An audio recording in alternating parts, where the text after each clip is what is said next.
One of the most essential character tropes of Luffy is that he doesn't really care about plans or strategies. He's a person who does things on instinct without really thinking about the consequences that might have posed later on. This is shown throughout the series, from declaring war on the world government at Enies Lobby to punching a celestial dragon at Shabodi. But in this same context, a question popped in my mind when I finally caught up with the current manga chapter, especially in regards to the quote-unquote plan of Trafalgar Law. Hello and welcome to WhyZ. My name is Soham and today we are going to talk about Trafalgar Law's original plan to take down Kaido and determine if it was actually viable.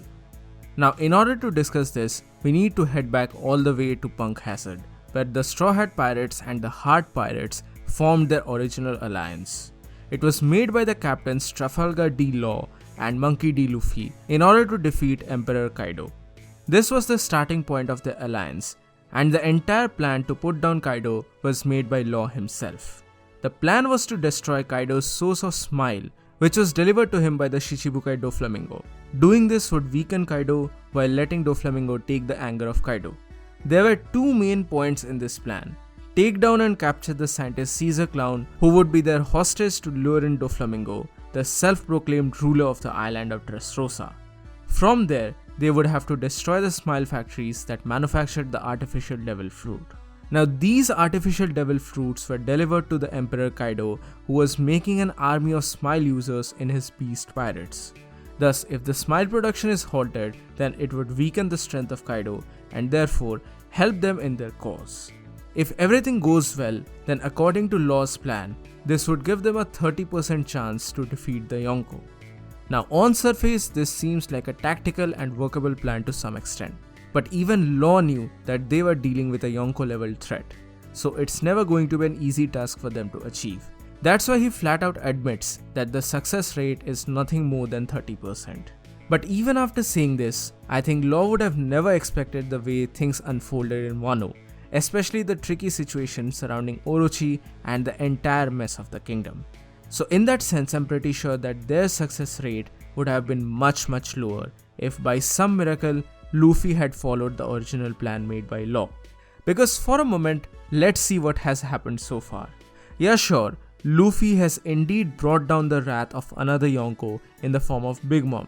But still, due to his actions throughout Dressrosa and beyond, he has actually garnered a lot of help and he has formed allies from various different places. Had it not been for Luffy and the Straw Hats, then they would have not found out and rescued Momonosuke and Kinemon. If this didn't happen, then they would not have been able to meet Raizo and Zou, and perhaps they would not have been able to gain the full trust of the Minks. Thus, no Ninja Pirate Mink Samurai alliance as well, and therefore no Red Scabbards reunion in Wano as well. That means they would not have been able to acquire the 5,000 people from the rebellion as well as from the Udon prison, both of which happened as a direct consequence of Luffy and the gang meddling their ways into Wano's internal issues. So no Onigashima raid that will help them in their chances in taking down Kaido.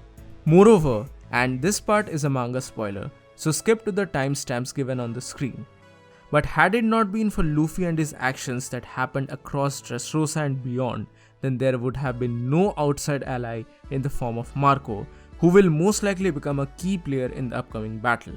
Similarly, if Luffy didn't know much about Kozuki Oden and had not decided to help the Kozuki clan, then I highly doubt Yamato would have trusted Luffy in the very first place, even though he is technically the brother of Ace.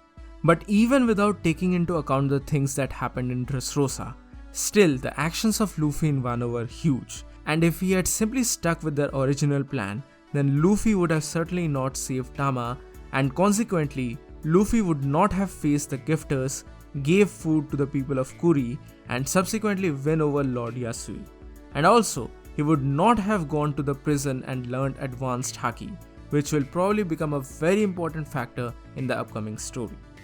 So to sum up, I won't necessarily say that Law's plan was bad as such, because he obviously didn't know the truth about Wano and the other factors that were associated here, but he had certainly undermined the big players of the game like Kaido and even Doflamingo.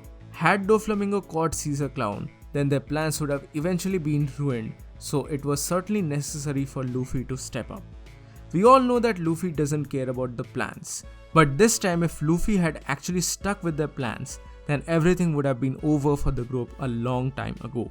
And they would not have been able to form the Ninja Mink Pirate Samurai Alliance. And the initial success rate of 30% would have certainly fell down as low as 5% maybe. So I guess things turned out for the better. So what do you guys think about all of this? Please mention your thoughts in the comment section below. So that's it for today guys, thank you so much for watching. Give this video a thumbs up, share it with your friends and subscribe to the channel for more. This is WhyZ and I'll see you soon in the next video.